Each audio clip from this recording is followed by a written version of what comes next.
नाजरीन, एफसी के एहलकारों के ऊपर पेशावर में अटैक हुआ और एक इंतहाई अफसोसनाक वाकया हुआ जिसमें 6 एफसी के एहलकार पेशावर में एक चेक पॉइंट के ऊपर शहीद कर दिए गए और 8 एफसी के एहलकार जो है वो यरगमाल बनाकर दहशतगर्द अपने साथ ले गए। अब उनको छुड़वाने के लिए अभी तक कोई कार्रवाई नहीं हुई। यानी लगभग 24 घंटे होने वाले हैं जब आप ये वीडियो सुन रहे हैं, मैं रिकॉर्ड कर रहा हूं। एफसी के एहलकारों को छुड़ाने के लिए, बल्कि इससे ज्यादा टाइम हो गया, उनको छुड़ाने के लिए अभी तक कोई कार्रवाई नहीं हुई।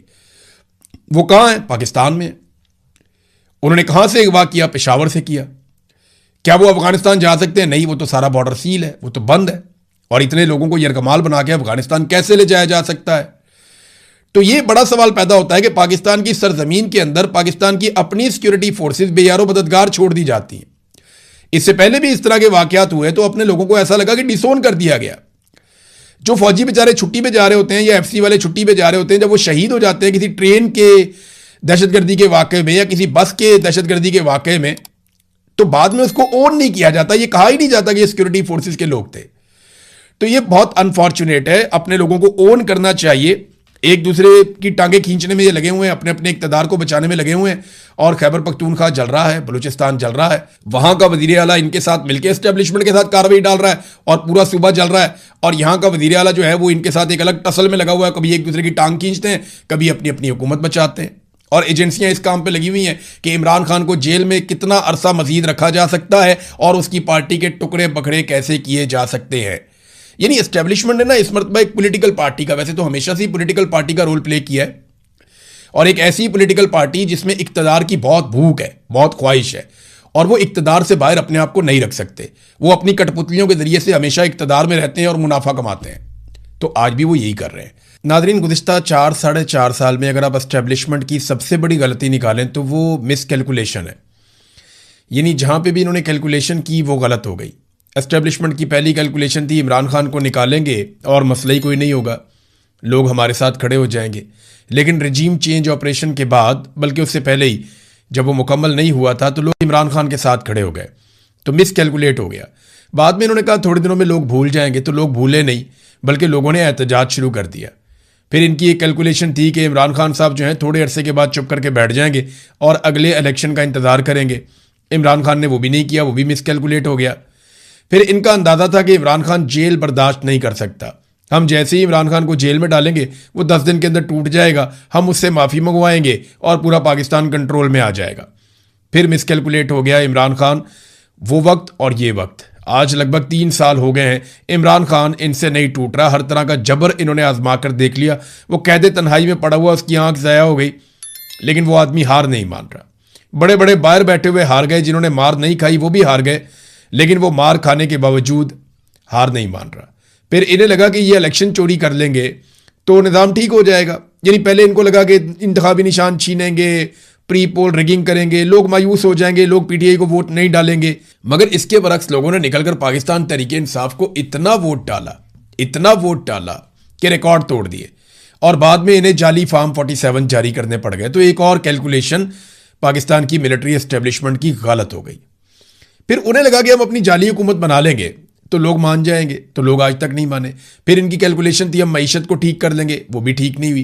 फिर इनकी कैलकुलेशन थी कि आहिस्ता आहिस्ता लोग सब कुछ भूल जाएंगे, इमरान खान लोगों के दिमागों से मिट जाएगा, फिर वो कैलकुलेशन भी गलत हो गई। अब कश्मीर में भी ये इसी किस्म की गलत कैलकुलेशन कर रहे हैं। पाकिस्तान की एस्टेब्लिशमेंट की लगातार गलत कैलकुलेशन की वजह से मार खा रहा है। देखिए, जब आप बंदूक आपके हाथ में होती है ना, तो आप कैलकुलेट ठीक तरीके से नहीं कर सकते, क्योंकि आपके हाथ में एक हथियार है ना, तो एक फैक्टर वो भी होता है आपके दिमाग में कि ये ऐसे नहीं होगा तो मैं हथियार से कर लूंगा, तो आप सही अंदाजा नहीं लगा सकते। तो वो कैलकुलेशन लगातार गलत हो रही है। दर्जनों मरतबा पाकिस्तान की एस्टेब्लिशमेंट की कैलकुलेशन गलत होने का नतीजा आज ये है कि पाकिस्तान का कोई खित्ता भी, कोई एक इलाका भी पाकिस्तान का ठीक तरीके से काम नहीं कर रहा। पंजाब के अंदर वज़ीर आला ही गायब है, बीमारी का मामला भी है, और अल्लाह ताला सबको सेहत अता फरमाए। और वहाँ पे वो समझ ही नहीं आ रही है, एक अजीब कन्फ्यूजन है। खैबर पख्तूनख्वा में एक हुकूमत है, वो अपने सर्वाइवल की लड़ाई लड़ रहे हैं। यानी वहाँ पे किसी की तवज्जो ही नहीं है कि असल मसाइल क्या है। हुकूमत अपने आप को बचा रही है, एस्टेब्लिशमेंट अपने आप को बचा रही है, और सारे एक दूसरे की टांगे खींच रहे हैं। और हर कैलकुलेशन गलत होने का पाकिस्तान को नुकसान ये हुआ कि दहशतगर्दी बढ़ गई, मईशत तबाह हो गई पाकिस्तान की, सरमायाकारी पाकिस्तान में आना बंद हो गई, हर तरफ पाकिस्तान में मायूसी फैल गई, पाकिस्तानी जितने ज़हीन लोग हैं, बेहतर लोग हैं, वो पाकिस्तान छोड़ कर बाहर जा रहे हैं, लोग अपना सरमाया पाकिस्तान से निकाल कर दूसरे ममालिक में मुंतकिल कर रहे हैं। और पाकिस्तान ने इन्हीं गलत कैलकुलेशन का खुमियाजा ऐसे भुगता कि पाकिस्तान ने रिकॉर्ड कर्जे हासिल कर लिए। यानी जब से पाकिस्तान बना तब से लेके अब तक इतने कर्जे नहीं लिए जितने कर्जे इन्होंने ले लिए, बल्कि उससे भी ज्यादा कर्जे इन्होंने 4 साल में ले लिए। और पाकिस्तान में ना कोई डैम बना, ना कोई हमने इलाका फतह किया, ना कोई हमने बहुत बड़े झंडे गाड़े दुनिया में। Miss calculations. और ऐसी ही मिस कैलकुलेशन इस वक्त पाकिस्तान की एस्टेब्लिशमेंट ने आजाद कश्मीर में कर दी। ऑफिसर्स की दफातर में बैठी हुई रिपोर्ट्स, उनकी बुनियाद के ऊपर उन्होंने फैसला किया कि ये जॉइंट अवामी एक्शन कमेटी को हम ताकत से कुचल देंगे, इसको कलअदम कर देंगे, इसके लोगों को गिरफ्तार कर देंगे, चंद लोगों को मारा जाएगा, लोग डर जाएंगे। लेकिन इस वक्त तक जब मैं आपसे बात कर रहा हूं, मिस कैलकुलेशन का जो नतीजा है वो रावला कोर्ट की सराउंडिंग में आपको दिखाई दे रहा है। ये सिर्फ एक एहतजाज के मनाजिर है जो लाइव कवरेज के साथ आ रहा है, और ये एक काफिला है, इसके अंदर हजारों लोग मौजूद हैं। जब रात के वक्त उन्होंने कहा जी अपने मोबाइल फोन की लाइटें ऑन करें, तो हर तरफ से ऐसा लग रहा था कि एक सैलाब है अवाम का, हजारों लोग हैं। और दूसरी तरफ इस तरह के 3 काफिले और मौजूद हैं रावला कोर्ट के इर्द गिर्द। तो रावला कोर्ट को तो घेरा हुआ है जॉइंट अवामी एक्शन कमेटी के लोगों ने, और कश्मीर की अवाम उनका साथ दे रही है। एक चीज और सबको याद रखनी पड़ेगी कि जॉइंट अवामी एक्शन कमेटी अभी तक कोई सियासी जमात नहीं है जो इलेक्शन लड़ने के लिए चली जाए। इस कमेटी में Pakistan people's party, PMLN, PTI, मजहबी सियासी जमातें, सारे लोग इस कमेटी को सपोर्ट करते हैं और वो बतौर कश्मीरी इसके अंदर हिस्सा लेते हैं। जब ये सियासत में आएगी तब आएगी, और पता नहीं आएगी या नहीं आएगी, लेकिन फिलहाल इनका तोती बोलता है वहां पे। और कश्मीरी सारे एक नुक्ते पे इकट्ठे हो गए हैं कि हमने पाकिस्तान की एस्टेब्लिशमेंट को मजीद हमारे रियासती मामलात के अंदर बेजा मुदाखलत की इजाजत नहीं देनी। लेकिन कुछ मामलात होते हैं जो सिक्योरिटी के मामलात होते हैं, दिफा के मामलात होते हैं, आम तरीन मामलात होते हैं, उनमें आप इनपुट ले सकते हैं, बिल्कुल लेनी भी चाहिए। एक इंस्टीट्यूशनल एक मेमोरी होती है, आप उनको बुलाते हैं, उनसे आप पूछते हैं कि जनाब इसके बारे में आपकी क्या राय है, तो वो जो उनके पास पुराना रिकॉर्ड है उसके मुताबिक वो अपनी राय आपको दे सकते हैं। बिल्कुल उनका इतना इनपुट होना बहुत ज़रूरी भी है, और उन्हें तनख्वाह भी इस बात की मिलती है कि बवक्त ज़रूरत उनसे पूछा भी जा सके, उनसे काम भी लिया जा सके। लेकिन जब वसाइल के मामलात के अंदर, ट्रांसपोर्ट के मामलात के अंदर, मजहब के मामलात के अंदर और बजट के मामलात के अंदर हर चीज़ के अंदर एस्टेब्लिशमेंट घुस जाती है ना, तो फिर लोगों के मसाइल हल नहीं होते, तो लोगों को लगता है कि कब्जा हो गया।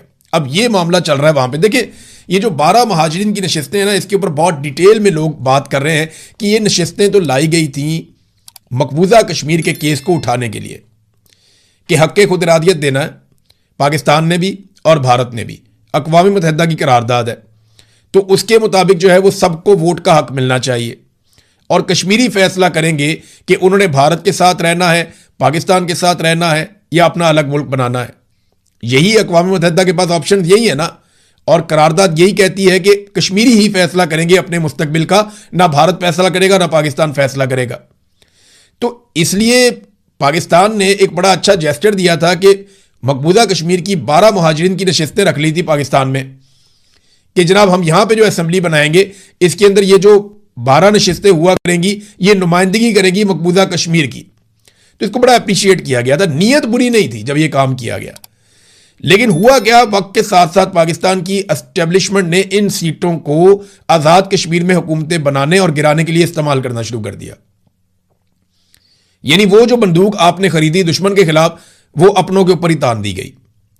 वो हथियार जिसे इंडिया के खिलाफ इस्तेमाल करना था वो कश्मीरियों के खिलाफ इस्तेमाल होना शुरू हो गया। अब ये 12 बंदे बाहर से जीत कर आते, इनमें से 8-9 बंदे जो हैं वो वजीर बन जाते, और आजाद कश्मीर का पूरा निजाम जो है वो एक ऑफिसर बैठ के, एक फौजी ऑफिसर बैठ के वो चला लेता था इन्हीं बंदों के जरिए से। जब दिल किया हुकूमत बना दी, जब दिल किया हुकूमत गिरा दी। तो ये एक बड़ा अलमिया था इन 12 नशिस्तों के साथ। तो लोगों को जब समझ आई, उन्होंने कहा जी ठीक है इनको हटा दें आप बीच में से, क्योंकि उनके जितने अवामी मुतालबात सामने आए ये नशिस्तें उनके रास्ते में रुकावट बन जाती थी, इन पे बैठे हुए वज़रा रुकावट बन जाते थे। वजह क्या थी, इन्होंने कश्मीरियों से वोट ही नहीं लेना था। ये आज़ाद कश्मीर के लोगों से वोट नहीं लेते थे, ये तो लाहौर में, पेशावर में, ये इधर रावलपिंडी में, ये यहां से वोट लेकर आते थे ना। तो जब ये वोट यहां से लेकर आते थे तो इन्हें इस बात की कोई परवाह नहीं होती थी कि आजाद कश्मीर के लोग इनके बारे में क्या सोच रहे हैं। तो जो इन्हें हुक्म दिया जाता था ये अपनी वजारत के अंदर वही फैसला कर देते थे, वही नोटिफिकेशन जारी कर देते थे।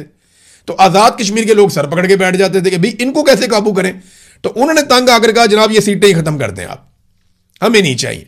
अब इसका एक हल था बड़ा अच्छा, वो ये कि आप इन सीटों को बिल्कुल रखें, सिंबॉलिकली रखें कि जनाब ये सीटें मौजूद रहेंगी, ये असेंबली में आकर बैठेंगे भी, लेकिन हुकूमत बनाने में और हुकूमत गिराने में इनका कभी कोई किरदार नहीं होगा।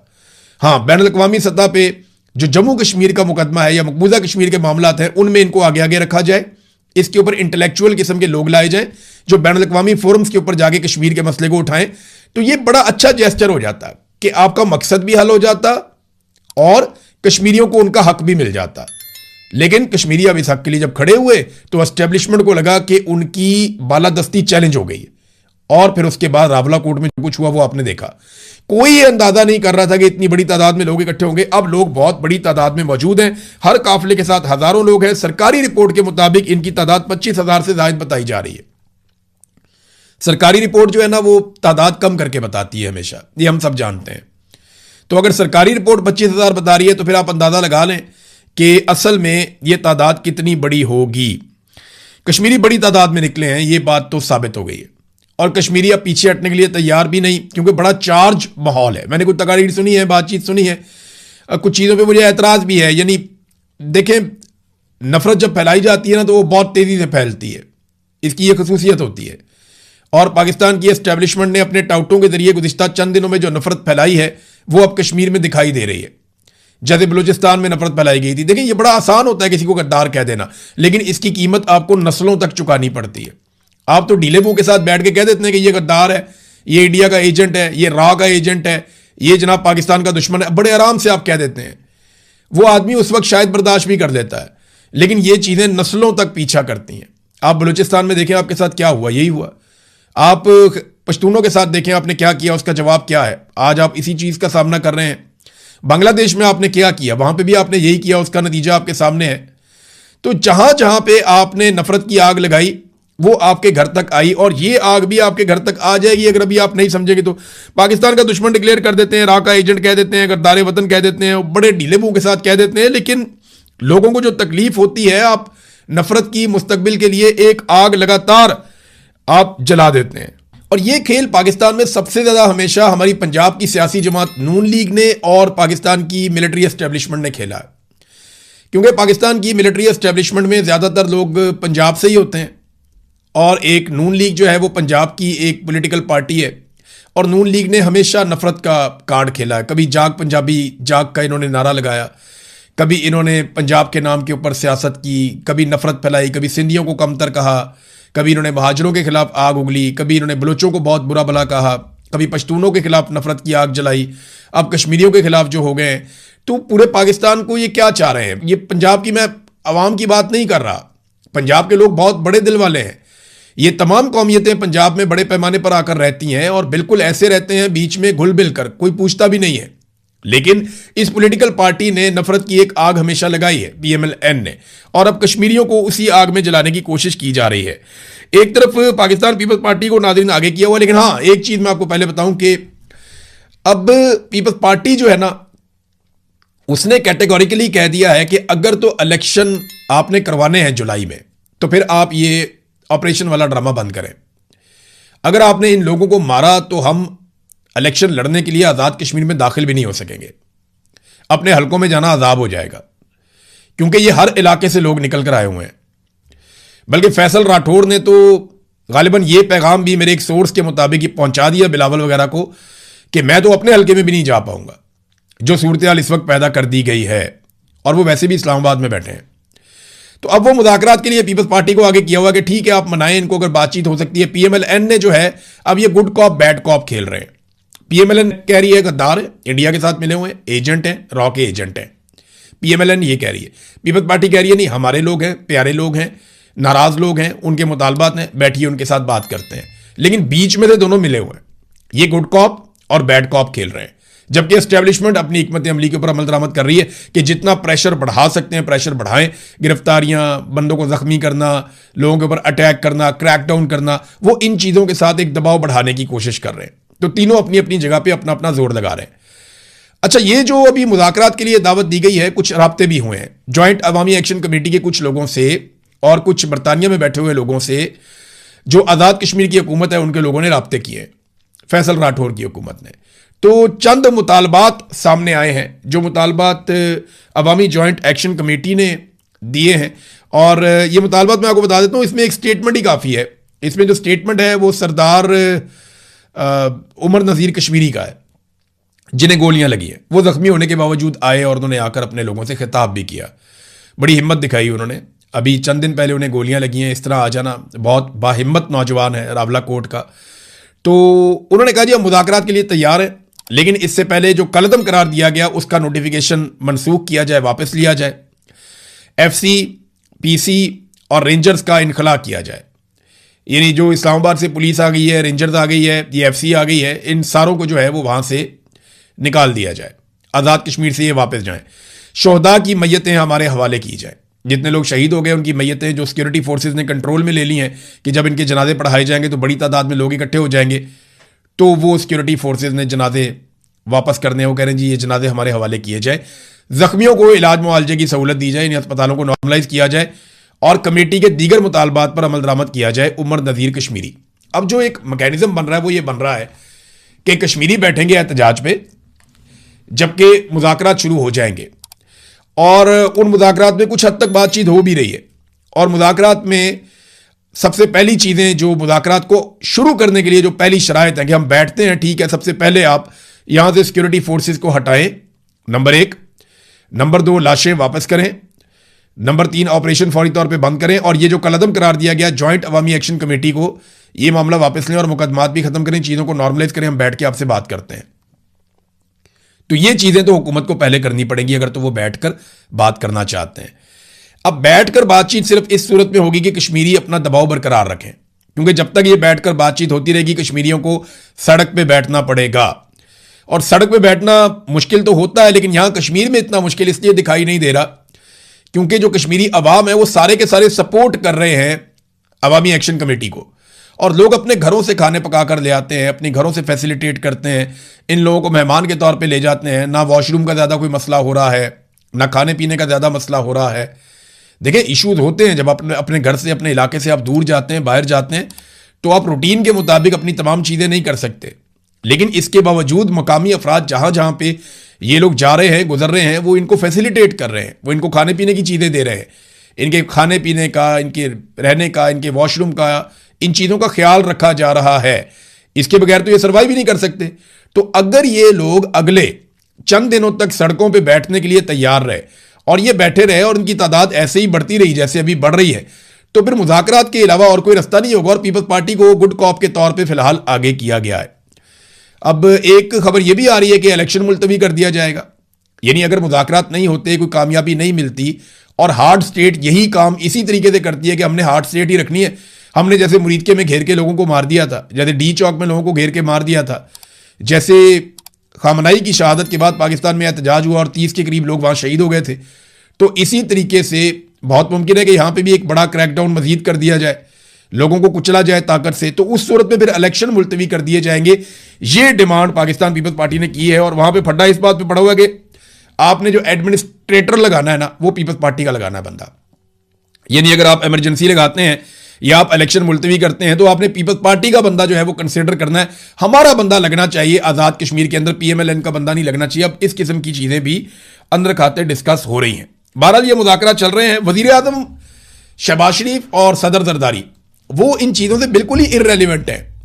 यानी जो बड़े बड़े ममालिक हैं या इनके जो बैरूनी आका हैं वो एक छींक भी मारें तो ये फौरी तौर पर में सदके वारी हो जाते हैं। ये फौरी तौर पे वहाँ स्टेटमेंट जारी करना शुरू कर देते हैं, फौरी तौर पे उनके जूते पॉलिश करना शुरू कर देते हैं। पूरी दुनिया में सालसी के लिए ये मारे मारे फिरते हैं, लेकिन पाकिस्तान के अंदर पाकिस्तानी अवाम के साथ एक फड्डा पड़ गया है चंद मुतालबात को लेकर, और यहाँ पे ये सालसी नहीं कर पा रहे। यानी दुनिया के मामला हम हल करवाएंगे, दुनिया के हर मामले के अंदर हम जाके घुसेंगे और हम जाके वहां कहेंगे जनाब हम सालसी के लिए आ गए हैं, आप हमारे ऊपर रख के अपने जो भी आपने बयान देने आप दें, हम हर चीज अब्जॉर्व कर देंगे। तो दुनिया में जाएंगे हम ये करेंगे, लेकिन पाकिस्तान के अंदर अपने लोगों से बातचीत के लिए किसी किस्म की गुंजाइश नहीं है। यहां पे अक्कड़ है और बात सिर्फ एक ही है ना, वो अक्कड़ भी सिर्फ इसलिए है कि जाती मफाद है, मफाद कोई छोड़ना नहीं चाहता, दिहाड़ियां बहुत बड़ी हैं। सुहेल वड़ाइच साहब ने नादरीन ने कॉलम लिखा, उस पर मुझे बहुत सारे दोस्तों ने मैसेजेस किए कि जनाब आपका इस पर क्या ख्याल है। वड़ाइच साहब ने कहा कि यार ये वाली कंपनी भी नहीं चलेगी, ये नहीं, शहबाज शरीफ वगैरह की हुकूमत पे उन्होंने टका के तनकीद की, दबाव, ये सिर्फ दबाव डाला और कुछ भी नहीं है। एस्टेब्लिशमेंट हल्का फुल्का दबाव रखना चाहती है और कुछ भी नहीं है। कहीं नहीं जा रही ये हुकूमत। आसिम मुनीर साहब की इंश्योरेंस पॉलिसी है शहबाज शरीफ की हुकूमत, ये बात आप लोग सब अपने जहन में रखें, क्योंकि अभी उन्होंने गिलगित बल्तिस्तान में पूरा धांधला करवा के पीपल्स पार्टी और पीएमएलएन को हुकूमत बनाकर दी है। अभी कश्मीर के अंदर ये 12 नशिस्तों का मामला क्या है कि पीपल्स पार्टी और पीएमएलएन को दोबारा यहां पे हुकूमत बनाकर देनी है। जिमनी इंतखाबात जो हैं वो सारे के सारे पीएमएलएन को जितवाए जा रहे हैं, पीपल्स पार्टी को जितवाए जा रहे हैं। तो क्या ये हुकूमत खत्म करके इलेक्शन की तरफ जाएंगे? सवाल ही पैदा नहीं होता कि ये हुकूमत खत्म करके इलेक्शन की तरफ जाएंगे। अगर इस हुकूमत को लिंगर ऑन करना पड़ा तो ये लिंगर ऑन भी कर जाएंगे। आसिम मुनीर साहब की इंश्योरेंस पॉलिसी है इस हुकूमत में। सुहेल वड़ाइच साहब का कॉलम सिर्फ एक मासूमियत है जो इन्हें कहानी सुनाई गई, इन्होंने आगे से उसको अपने अल्फाज का लिबादा उड़ा के कौम के सामने रख दिया। कहीं नहीं जा रही है हुकूमत, ये एक दूसरे की इंश्योरेंस पॉलिसी है, इन्होंने एक दूसरे के साथ ही चलना है। आसिम मुनीर साहब ने इन सारों को